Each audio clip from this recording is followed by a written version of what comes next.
because you're already there. You've already tasted Paramashiva, oneness with Paramashiva. So what is there left to do? It is just to bask in those initiations again and again. Today we're going to be learning a little bit about what is bhakti, devotion. What does the puja mantras mean, inner significance about them, so you can cherish them every day and make sure you establish Charyapada such that your end of your morning routine ends with this beautiful puja to the Guru and of course to the Paramashiva Linga. In the Vishesha Diksha time, the Guru gives the disciple the Atmalinga, as so you have heard in the other sessions in today's session, in today's Paramashiva programs. But today we're going to be going into a little deeper meaning and giving you all a taste of what it is that is a daily dose of bliss, that is puja. So first of all, let's all understand one thing. We are all privileged. It is in the Paushkara Agama that Paramashiva says again and again and reiterates the beautiful thing that when a particular soul has become very disappointed with the dissatisfaction it is getting from the other worldly pleasures and the cycle of birth and death again and again, when the soul has matured and becomes very dissatisfied by anything else, it yearns for Paramashiva to manifest in its life. And at that moment, Paramashiva manifests in its life as the Guru. So if you have Supreme Pontiff Hinduism, Bhagavan Sri Nithyananda Paramashiva in your life right now, know that there is a yearning inside of you. There is something inside of you that sought it out and has manifested it powerfully inside of your life as this very initiation itself.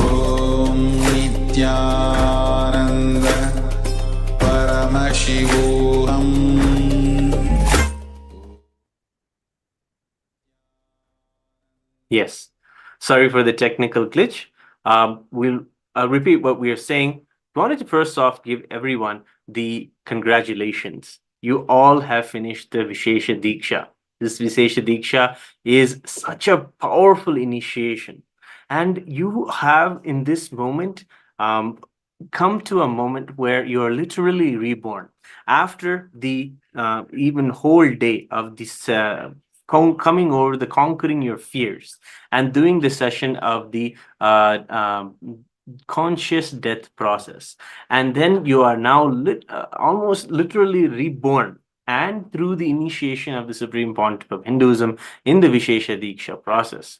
It is as per the Kamika Agamas, and the Kamika Agamas beautifully describes how the Guru takes the individual soul, raises him to the consciousness of Paramashiva, and has him experience that state, and then brings him back and puts him in the very body. And in this way, we become Dvija, twice born. Again, we live, and we can live a beautiful life now. And in this particular initiation of Vishesha Diksha, those who take it have now the right to worship Paramashiva. Yes, this is something so exclusive to everyone in the world. Of course, after facing death, what else do you want to do other than celebrate your oneness with Paramashiva? Celebrate the fact of your immortality. And how do you do that? Through puja every day. Many people who have been able to be initiated into Vishesha Diksha and worship the Atmalinga, worship the Guru every day, and do this process of puja every single day are able to manifest so much more. Yes, puja is a power manifestation in itself, and we will teach you how it is possible to be in such a space. So today we're going to be going over a little bit about what is devotion, what is bhakti, and especially after taking Vishesha Diksha, what is bhakti as a right in your life. And we'll also be going over the Manasa Puja inside the Guru Puja. This puja is so important for all of us to understand. The Rishi, the one who created this very mantra, is Paramashiva himself. And if you see and you just hear the meaning of this mantra, we'll be showing you a few clips where the Supreme Pontiff of Hinduism is just opening the Pandora's box of the powerful cognitions that are there inside the Manasa Puja. And of course, the most important thing is you'll be able to understand what it is that is having the initiation of the Guru. See, every time you get a powerful cognition from the Guru, it is not just a thought. It is something that comes from it penetrates into the multiple layers of your consciousness. So that means that every initiation is stored somewhere inside of you and it can come out. Puja is the systematic way of sitting every day and allowing you to feel and remember every single initiation that you got from the Guru. It can be in actual satsang where an initiation happened, or it can be a time when you're sitting and just listening to Swamiji's satsang or reading Swamiji's books. But whenever those initiations happen, those are the moments when you have been bolted the powerful cognition that bring you back to this space.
Yes, sorry for the technical glitch.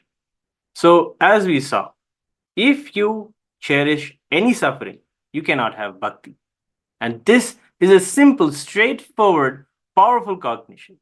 Now, since that we have taken Vishesha Diksha, we can afford to renounce all suffering and embrace devotion. It is devotion to our truer selves and devotion to our higher selves as we are, Paramashiva. So it is only we hold on to that, and we have the privilege to hold on to only this truth.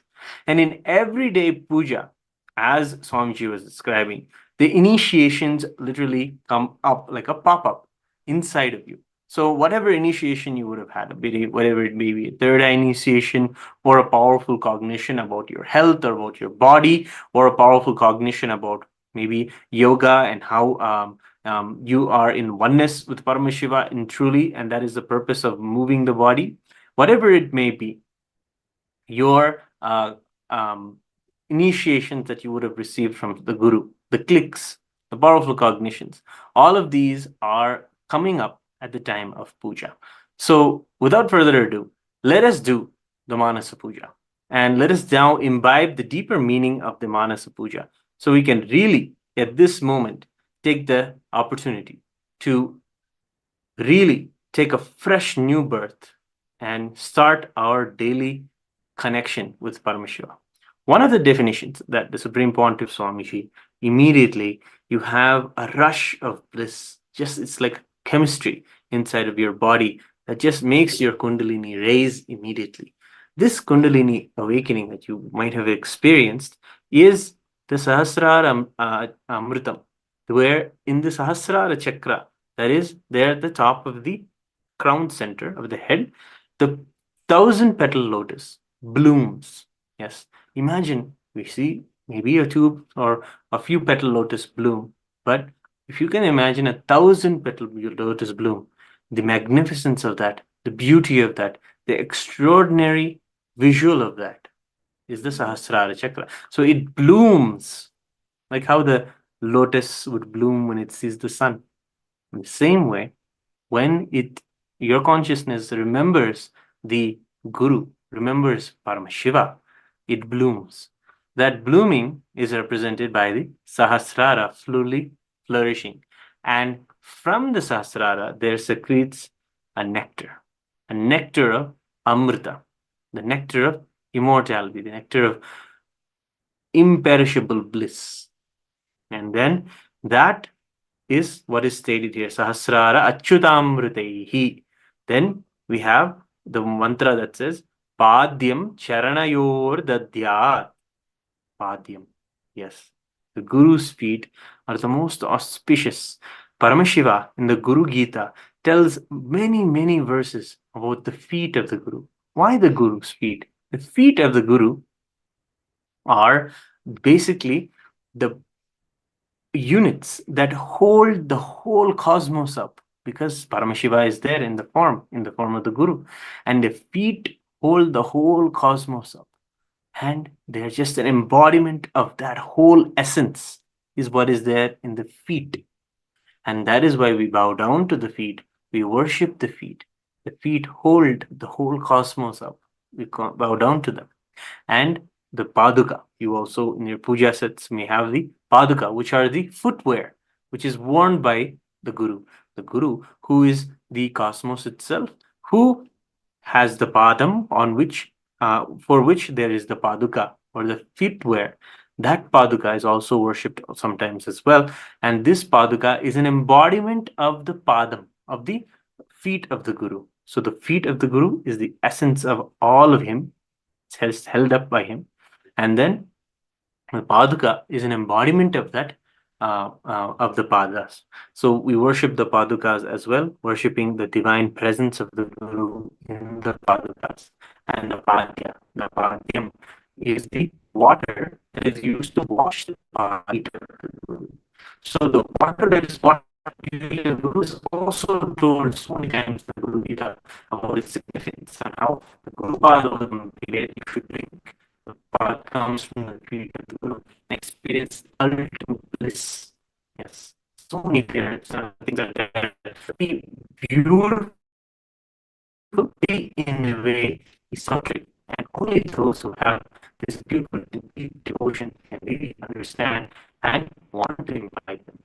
Of course, we see them, we've seen Swamiji's feet, done a beautiful study on Swamiji's feet, and where a man who was able to diagnose a person's entire body, just the chemical diseases or illnesses that they may be, just by seeing their footprint, there is a particular person's knowledge, and he acquired Swamiji's very footprint. During Swamiji's footprint, he was able to say one beautiful thing. He said, these are lethal in the world. I think I fulfilled my profession, because after seeing Swamiji's and both, and because there was no imbalance in the person's footprint, in Swamiji's footprint. And this is one particular researcher. And this is something that is unique to especially worshiping feet of the worship. And what are they worshipped by? The Guru sitting in the lotus market. They are worshipped by the Sahasrara. That is the imparting. It belongs to us. It is very dear to us. It is something very useful to us. It is something I want to share with the most important person in my life, the most important treasure in my life. And I want to share this. And that is why Manastu, all of the minds that we are given to, we have a use for them. They are contributing to us. But when they are surrendered at the feet of the Guru, and when we impart them and give them as a traditional bouquet, they're definitely healed and purified and optimized to make sure that we live on the path of oneness with the Guru. So then we have Tena Amritena Achamaniyam. Achamaniyam is the water that is used to wash the hands and the mouth. So the Achamaniyam is also the same nectar that's secreted from the Sahasrara. Then Snaniyam Tena Chasmritam. When Swamiji was teaching the meaning of these mantras, one of the beautiful things that he shared with us is when you feel that your whole being, every pore of your body is just drenched in that bliss, in that oneness, then you should even be able to cognize this word of snaniyam tena chasmritam, because it is a shower. Yes, snaniyam means the shower, and the amrita, the sahasrara amrita, is showered onto him. If he's there, seated in our being, then when we say snaniyam tena chasmritam, every single pore of our being should feel that oneness, should feel that connection. So the rejuvenating experience will be so immersive. And then we have Akashatattvam Vastram Syat. So the Guru, who is so vast, like and so immeasurable. That is why we experience him. Sometimes he's such a phenomena that is there, coming into every corner of our life, coming in, giving solutions, showing and proving that he's there. So vast he is, all pervading he is. And this all pervading being, what kind of a cloth will he wear? What kind of a dress will he wear? He'll wear the entire sky itself. That is what is known as the Akasha Tattvam Vastram. Vastram means clothing. So the whole sky is offered to him. And of course, there's so much meaning that Swamiji had taught us about this, saying beautiful things where if you have removed the conditioning of yourself, many of the sannyas sampradayas you will see don't wear any clothing at all because they want to experience their akasha tattvam. And when one is exposed to the akasha tattvam, they experience extraordinary things with beyond conditioning. So we offer Akasha Tattva as the Vastra. Then Gandhasyad Gandhatatpakam. The principle, the whole earth itself is a ball of beautiful fragrance. And that is offered as the sandalwood paste, the perfume for him. Gandhasyad Gandhatatvakam Chittam Pragalpayet Pushpam. Chittam means our collected samskaras or our engraved memories, or all of the memories that we have that we had that affect our decision making. The chitta, any thoughts that come to our mind, we offer them as flowers. All of our memories, whether they are good, whether they are bad, whatever they may be, all of them are surrendered to him. So this is a beautiful all-inclusive puja. There's no way that you're going to say, pick and say, only the good thoughts we're going to offer. All of you gets to be offered. All of you is surrendered at his feet. So chittam prakalpaye even. And people took this initiation from him and thought, whenever they had an attack, that the moment they had that asthma attack or whatever, they thought, my breathing is for him. If he wants, he'll take it away. And of course, in that relaxation, in that same way, you remember the verse that Krishna said, Ananya Chintayanto Mam Yajanaf Pariyupashate Tesham Nityabhiyuktanam Yogakshemam Mahamyam.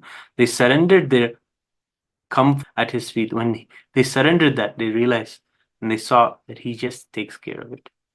So in the same way, Dhupam Pranan Prakalpayet, our breathing itself is offered as an incense to him. Tejas Tattvam Cha Deepartham. Tejas Tattva. Inside the eyes of a person, you will see the spark of intelligence, the spark of life itself. That spark is offered as a Tejas Tattva.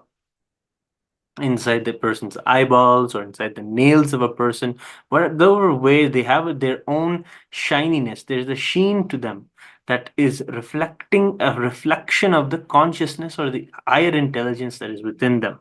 That is known as the Tejas Tattva, the principle of that consciousness. That Tejas Tattva is shown back to the Guru, is offered to the Guru as a Deepa, as a light to him. So that is Tejas Tattvancha Deepartham Naivedyam Syad Sudham Buddhihi. Buddhi means the thoughts that put you back again and again in the space of powerfulness, in the space of oneness with Paramashiva. That is real buddhi. And those thoughts that again and again you decide to choose and tell yourself and put yourself back into powerfulness, put yourself back into oneness, put yourself back into absolute life positivity, those thoughts are the food for him. Yes, those thoughts are the food. That's the most asattvic food, the food that is nourished with the understanding that it is meant to give you the highest experience of oneness. That food is Naivedyam. Yes, and that food is the buddhi, the Shuddha buddhi, the thoughts of the intelligence that put you back in the space of oneness. That is Syat Sudham Buddhi, Anahata Dhvanir Ghanta. Anahata, of course, we all have the Anahata chakra that is known as the heart center, but the specific word of Anahata means unstruck sound, because when two objects come together, they make a sound. But if there is a sound that can be created, a soundless sound that can be created without two objects striking each other, that is what is known as Anahata. And that is always explained by the Supreme Pontiff of Hinduism as the heart center, as you are enough of a vibration and an energy onto yourself such that you do not need something else external to come and strike you. You are enough unto yourself. And that is known as the Anahata Dhvani. The Dhvani, or the sound of the bell, the sound of the bell that is used in the puja. Of course, you'll know in the temples and in puja, the bell is used. So the Anahata has a sound. You have a sound inside you, and that is a soundless sound of your own existence. And that soundless sound is offered again back to the Guru as the bell in the puja. So Anahata Dhvanir Ghanta.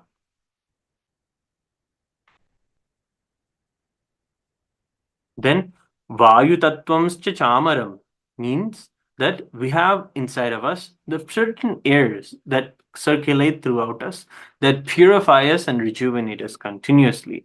These are namely Prana, Apana, Dhyana, Udhana, and Samana. And these airs are offered again as the Chamara. Vayu Tattvam cha Chamaram. Chamaram is the service of the air conditioning, basically giving the fan and ensuring that there is a cooling presence. Always, all of the work of the Supreme Pontiff of Hinduism, whenever it comes to the Shuddhi Kriyas or the Pancha Kriyas that we do, give us a space of absolute cooling and cleansing inside of us. That cooling feeling, that is known as the Vayu Tattva that is there inside of you.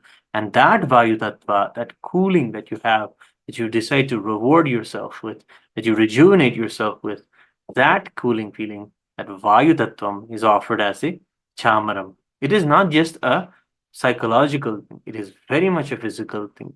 When you practice the yoga and you do the Panchakriya, you'll know how a cooling body is.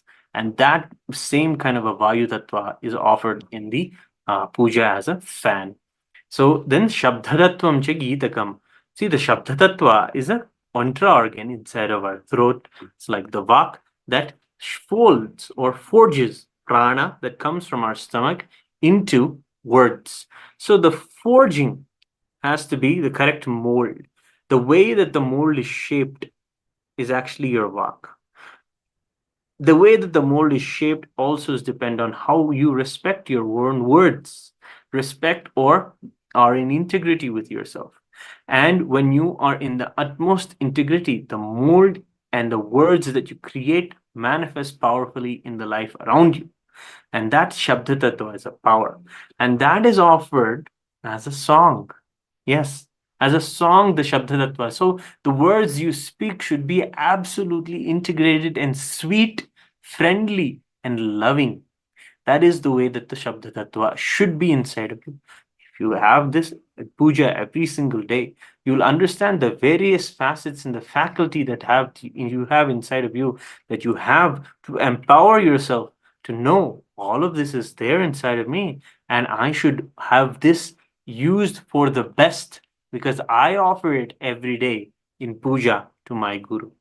And that is known as the Shabda Tattva, and that is offered as the Gita, the song. The song is always, what is a song? It is always a beautiful time to sit and listen to the melody and should give you a beautiful, pleasant feeling, a beautiful, relaxing feeling, a meditative experience. And that is what Shabda Tattva should be. The Shabda Tattva or the song should be. And even when you speak itself, you sing. And that is the way that the Shabda Tattva should be.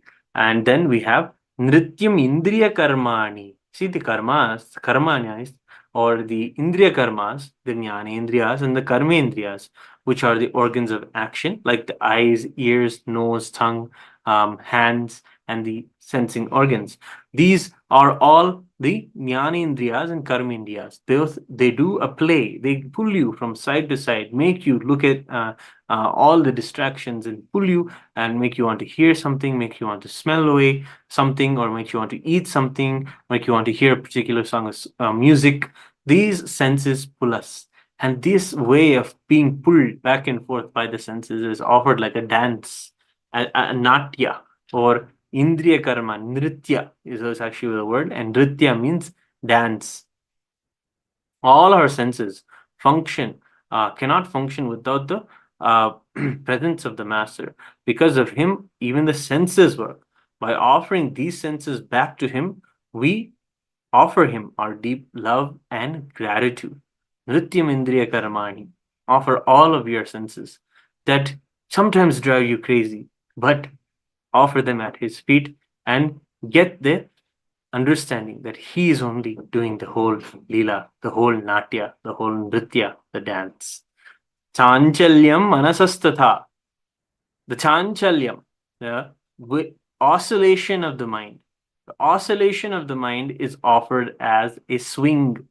Yes, chanchalyam manasastata. Swing is a beautiful back and forth oscillation that is so beautiful and meditative to be able to experience. But the chanchalyam manasastata, the oscillation, the ups and downs that we always go through, even those are cognized and given as an offering to the Guru in the Manasa Puja. Sumekalam Padmamalam means along the spinal cord, we have the 7 chakras, which are experienced as 7 lotuses. This is the Sumekala Nadi, the spinal cord, or the Shushumna Nadi. This spinal cord has along with it 7 chakras. These fully bloomed 7 chakras are offered along with the Shushumna Nadi, tied together as a flower garland that is itself offered to him. Even at this moment, you can even check all of my Sahasrara, all of the chakras should be fully bloomed and absolutely at their best. You would offer a fully bloomed flower to him and offer him with devotion. Then Pushpam Nana Vidam Tatha Amayadyer Bhava Pushpehi Archayed Bhava Gocharam. Beautifully, at this part of the puja, there he describes various Paramashiva himself, who is the Rishi of this mantra, describes how various different freedoms, yes, freedoms are offered as flowers. Yes. The freedom to be beyond anger, the freedom to be beyond restlessness, the freedom to be beyond hatred, the freedom to be beyond jealousy. These are all particular freedoms because these are, whatever these emotions are, they are in a sense very binding.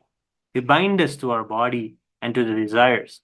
But when we go beyond, when we decide that we want to be living beyond anger, living beyond all of these things, then we understand that freedom is what we want. The freedom to be beyond anger, the freedom from jealousy, the freedom from hatred, the freedom from greed, right? All of these freedoms are what is to be anticipated. So these are also offered as a flower at the feet of the Guru. So all of these are offered. These are the bhava gocharas. And then the mantra says amayam anahankaram aragam amadantata. So amaya, going beyond, freedom from delusion, freedom from attachment, aragam, amadham, tata, freedom from laziness, amohagam, adambam cha, advesha, akshobhakodata, freedom from hatred, dvesha, advesha, akshobhakodata, amatsaryam, alobham cha, freedom from jealousy. All of these are all freedoms that you can really celebrate now that after you've taken Vishesha Diksha, you have now the freedom to be rid of any of these lower level emotions, right? So you can now celebrate these freedoms and also offer them in the Manasa Puja at the feet of the Guru. And amayam anahangaram aragam amadham tata amohagam adambam cha advesha kshobhako tata matsaryam alobham cha dasapushpam vidurbudaha. So these are 10 flowers that represent the freedom that you have, especially after having Guru in your life. Ahimsa paramam pushpam pushpamindriya nigraha daya pushpam kshama pushpam jnana pushpam cha panchamam idi panchadaser bhava pushpaihi. So there are 5 bhava pushpas. That is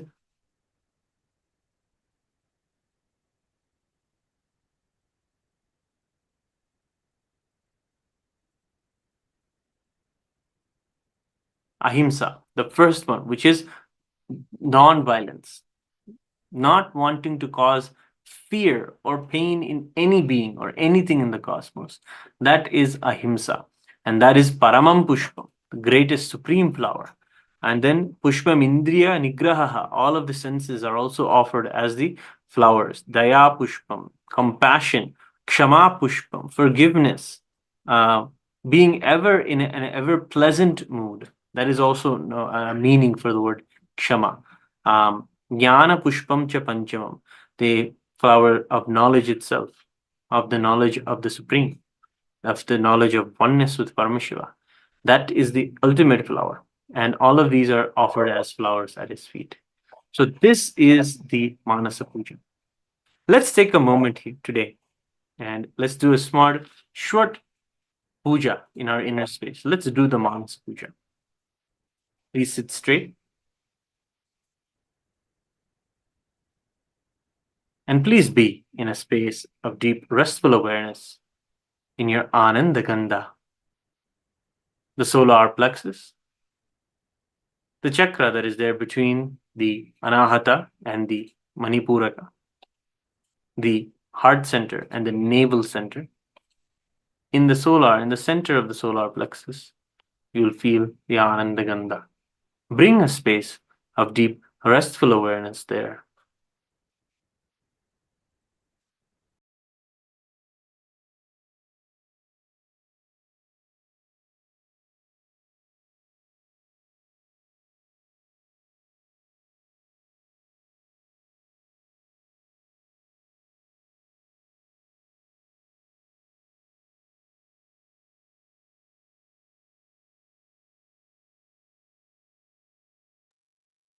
Remember the Guru in your inner space.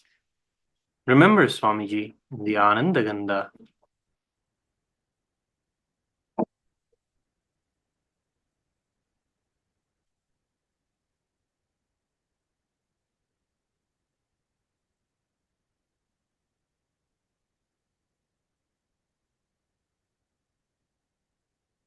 Om Hritpadmamasanam Dadya.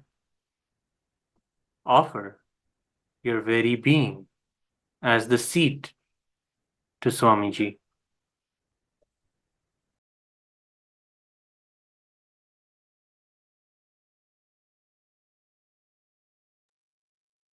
Sahasrarachyutamrutaihi. Knowing that as soon as you remember Swamiji, the 1,000-petal lotus that is there on the top of your head blooms and gives the amrita, the nectar, Padyam Charanayor Dadyat. Offer this nectar to wash his divine lotus feet. Manastu Argyam Nivedaye. Offer all of your minds given to you by all of those in your life.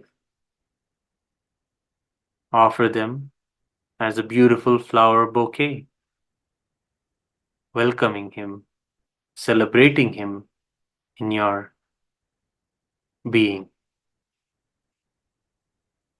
Tena amritena achamaniyam.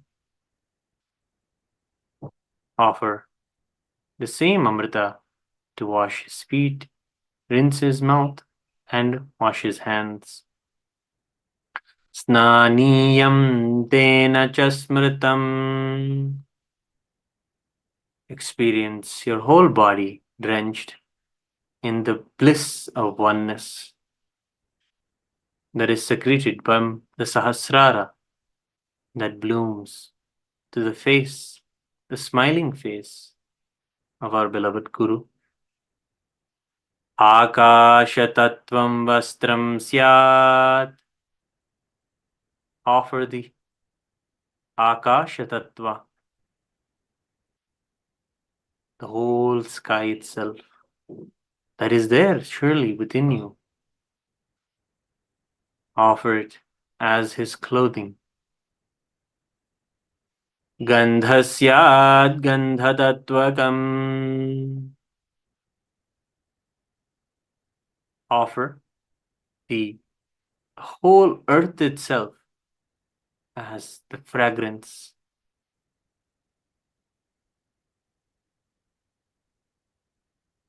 Chittam prakalpayet pushpam. Offer all of your memories as flowers for his puja. Dhupam pranan prakalpayet. Offer your inhalation and exhalation as the incense.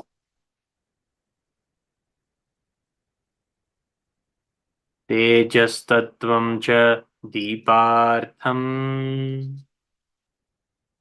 The very intelligence in you, the spark of life in your eyes.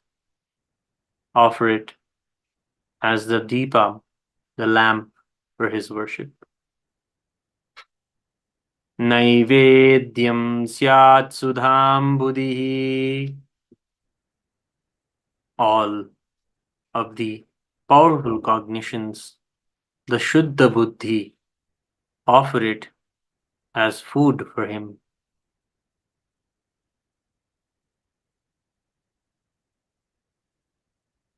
Anahata dhvanir ghanta.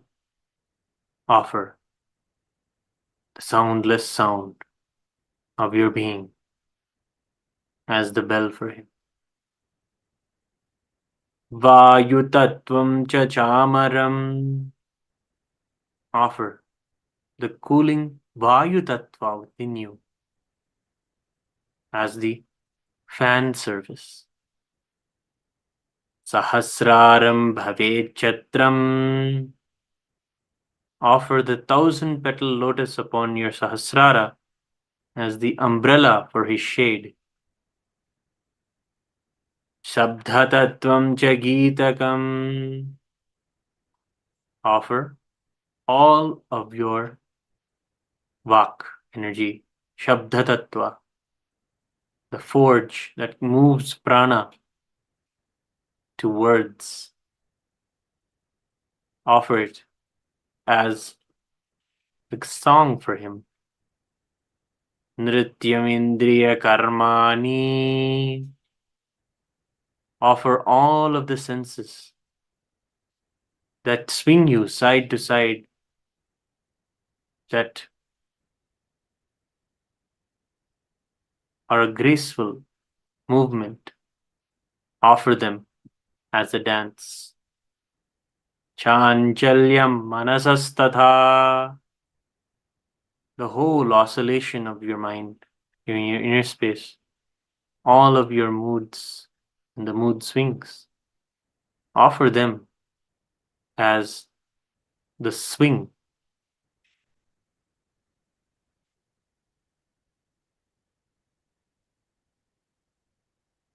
Sumekalam Badmamalam. Offer your entire spinal column, the Sushumna Nadi, Sumekala Nadi. Offer it as a garland along with the 7 lotus flowers of the 7 chakras. Pushpam Nana Vidam Tatha Amayadyir Bhava Pushpaihi Harchayed Bhava Gocharam Amayam Anahangaram. Freedom from delusion, freedom from the ego. Offer these as flowers to him. Aragam Amadham Tata. Freedom from guilelessness, freedom from deceit.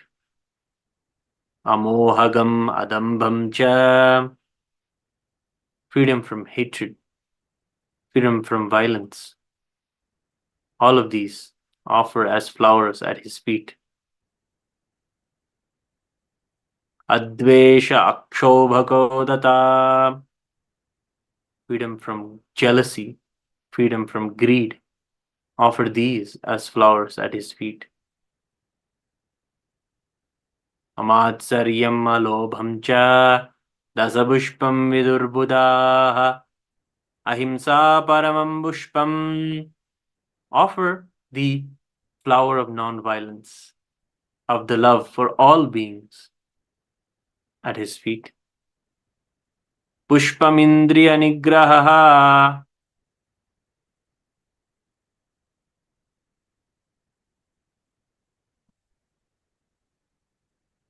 Offer all of the flowers of the senses. Daya pushpam kshama pushpam. Offer the flowers of compassion. Offer the flowers of absolute tranquility and forgiveness. Jnana pushpam cha panchamam. Offer these 5 flowers of beautiful, grand qualities, and offer the flower of the knowledge of the Supreme itself. Idi panchadaser bhava pushpaihi sampujayet bhagavantam Shri Nithyananda Paramashivoham. Offer your entire inner space, everything said and unsaid. Offer it at his divine lotus feet.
Yes, you can open your eyes. Again, congratulations to all of you for the successful Vishesha Diksha.